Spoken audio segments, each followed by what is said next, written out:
Okay, so grade 7 girls, yesterday we spoke about human impact on water. I told you three things. What we will learn? We will learn what are the water resources, where do we get water from, and then we will learn how do we use that water, and then how it is thought that this water, which is a renewable source, will become non-renewable if we are not using in a proper way. So these are the things which I have discussed in my last class, that is human impact on water. What are the resources? How do we use them? And what will happen later? And we also told about the water pollutants, how they affect. So these were the things which we discussed. And I guess we couldn't play the video yesterday because the internet connection wasn't okay. So now let us start with the video and then I'll continue my explanation. Can you hear the sound, girls? Yes. Okay. Welcome to the lesson, Human Impact on Water. In this lesson, you'll learn the different ways humans can pollute Earth's water and how to tell when water is polluted. The vocabulary words for this lesson are eutrophication, Please listen to the words carefully and you will read it after me. I mean, after her. non-point source pollution, non-renewable resource, point source pollution, potable, renewable resource, reservoir, thermal pollution, urbanization, and water pollution. Click each word to learn more about it.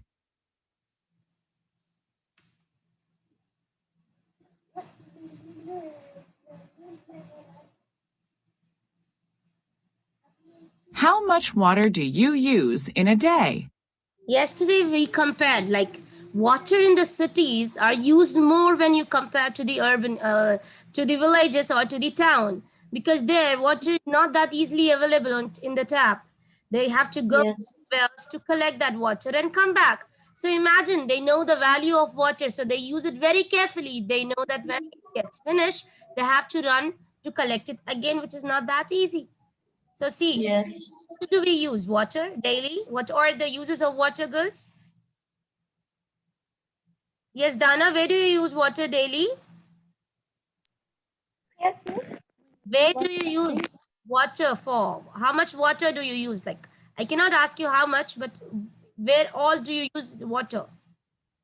For, Thinking. for cooking, for Showering. Cleaning. hmm? Getting. Okay. Washing. Washing, cooking, cleaning, and sometime to plant. I mean to water plants. And swimming. Many things, like you cannot imagine your world without, or you cannot imagine your life without water, and so the planet Earth is full of water. Probably a lot more than you think.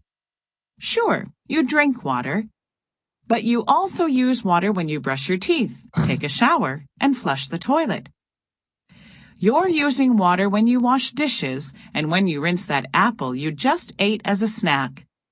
Each of these things might not seem like much, but when you add it all up, you use a lot of water in just one day.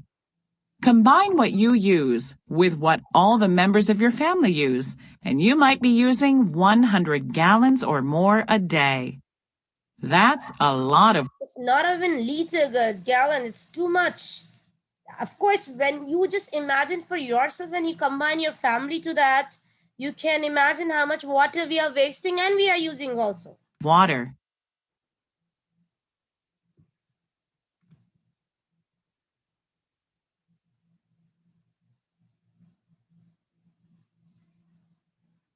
There's a lot of water on Earth. Approximately 80% of Earth's surface is covered with water. Earth is sometimes called the blue planet because of our vast oceans. But all of that ocean water is too salty to drink or use to irrigate farms. Girls, yesterday I told you about how much fresh water is there. Can anyone say me? How much fresh water? Salty water is too much, almost like 97%. So only 3% of fresh water is there on the earth. And usually we don't need salty water. We Yes. fresh water. But girls, there is a procedure. There is a procedure to even take this salty water and convert to tap water. Yeah. We need water to live, but the water can't have too much salt in it. That means we can only use about 1% of the water on Earth. Do you think water is a renewable or non-renewable resource? See, girls, they say in the 3% of fresh water, 2 plus 1. 2% is only as glaciers. Like, I cannot cut the glaciers and use water as those are ice. And groundwater, underground water, yes, we are now normally nowadays, especially I know in our countries, when they build home, they dig up and they connect the pipes from the underground water, especially just not to cook, to wash our hands, and they connect the groundwater, the well water, to the tap. Okay. So 1% of fresh water is not enough for the whole world. Yeah. So do you think water is renewable or non-renewable? What do you say, girls? Nowadays, water, is it renewable or non-renewable?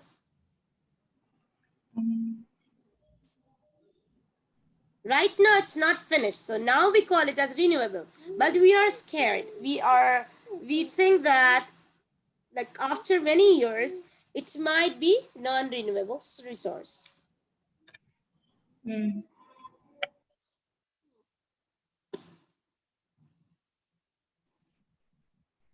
Humans can pollute water in lots of different ways.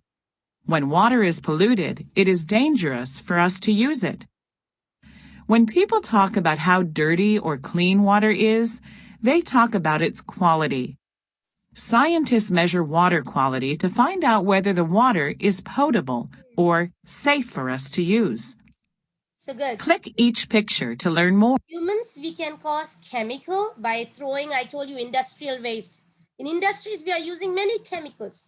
The waste of that, if we throw with the water, because usually we even cannot throw in the dustbins and the garbages, because they are very, very, very harmful. Even the fumes of that might cause pollution to air. And if we breathe in, it can cause many respiration problems. So chemicals, because we have no other choice other than spilling in the industries. Biological, like example, growing a lot of plants inside, or not cleaning up water, or algae, there's a lot of algae. Thermal, heat pollution. We'll just click on this. There are lots of things humans do each day that can pollute the water. These things can cause chemical, biological, or thermal pollution. People might think it's okay to get rid of bleach and other household chemicals by dumping them down the drain. But these chemicals can get into the water supply and cause chemical pollution. Fertilizer for lawns and pesticides used to kill bugs that eat farm crops can also get into the water. These chemicals are dangerous and can make pesticides nowadays in farming so that our crops grow faster, our crops be away from all those bacteria and germs. But on the other hand, if it rains, like it rained yesterday and day before yesterday in Jeddah, so those crops which were pesticides were added to it, they flow to the ocean, they flow to the rivers, and finally it pollutes the river. Humans produce a lot of bodily waste. There are living and dead organisms in this waste that can get into the water supply and cause disease. Power plants use a lot of energy. This energy warms up the water that comes out of the plants. When the warm water goes back into streams and rivers, the change in temperature can kill fish and other animals. The government knows that water gets polluted. The Environmental Protection Agency, EPA, sets standards for water quality to make sure people and other organisms aren't harmed by water pollution. Regulators at the EPA decide what level of pollution is allowable. Scientists do tests. Girls, they say that even The government knows that water the government is testing. They see the measure of the water quality. They check whether the water is, even for cleaning, it has to be sent or no, it became a poison or became something. So this is the responsibility of government to do it. gets polluted. Okay. The Environmental Protection Agency The agency is called as EPA, the Environmental Protection and Agency. They set a standard for water quality. They make sure that this number has to be there. There is some number where they check the water and the number comes on the screen. They give that number, the pH number, that it has to be neither acidic. Shh, sorry, girls. It has to be neither acidic nor basic. EPA sets standards for water quality to make sure people and other organisms aren't harmed by water pollution. Regulators at the EPA decide what level of pollution is allowable. Scientists do tests to make sure water sources meet these quality standards.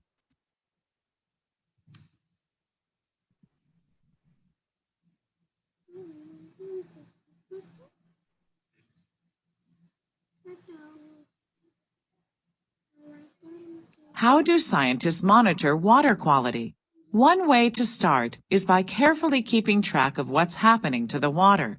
Scientists collect water samples and check the water for problems, which helps to ensure the safety of water supplies. Of course, Click the images to learn more.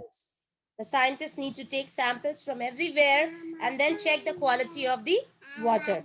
I told you they have, especially who's responsible? There is some agency which is responsible for the quality.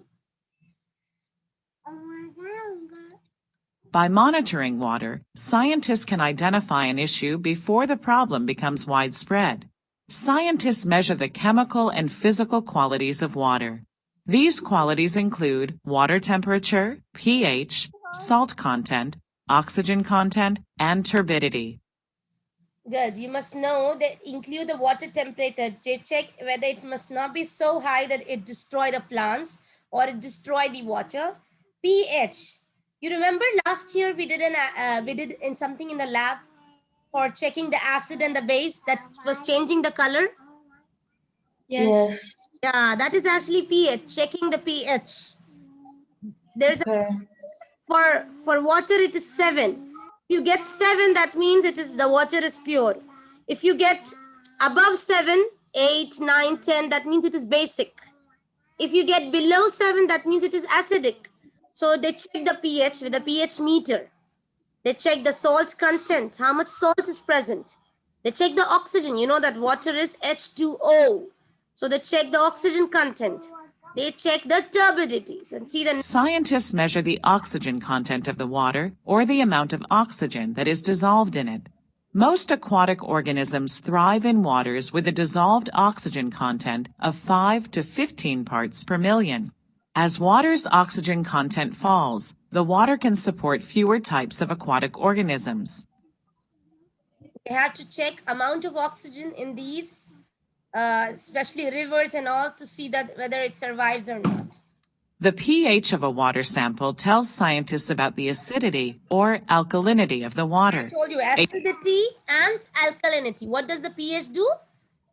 pH checks whether the water is acidic or not water. Any solution is acid or base. If it is 7 in the middle, it is water. If it is above 7 till 14, it is a base. Like example, your toothpaste, your Clorox, all these are bases. If it is below 7, from 1 to 6, it is acidic. pH of 7 is neutral, that is water. The pH of 7 is neutral. pH of 7 is neutral. Values below 7 are more acidic, and values above 7 are more alkaline or basic. You can remember this way, girls. We used to draw a pH line, okay, a pH line, and in the middle we drew 7. Okay, this is 7, and this is 1 or 0 to 14. So here this is acidic, here this is acidic, and here this is alkaline or basic. Basic or alkaline. This is how we studied. All these, you know, oranges, what lemon, the acid are, yani, Yes. if you check the pH, if you put that like thermometer, there's a small thing. If I put in the lemon juice, it will come below 7. That is maybe 4, 6, like that. But same thing if I put in the fairy or something like, you know, soap water, that's basic, it will come above 7. If it is pure water, it will come exactly 7. Understood? Did you all understand the meaning of pH? Yes. pH meter or pH is something to check whether it is acid or it is alkaline. Base. Of 7, it is alkaline. Below 7 is acid. Girls, we have a class. Continue with your next class. Take care, girls. Okay. You too. Right. Bye. Good luck. Bye. Please practice well for tomorrow. Good luck, girls. Okay. Bye, Miss. Bye-bye, dear.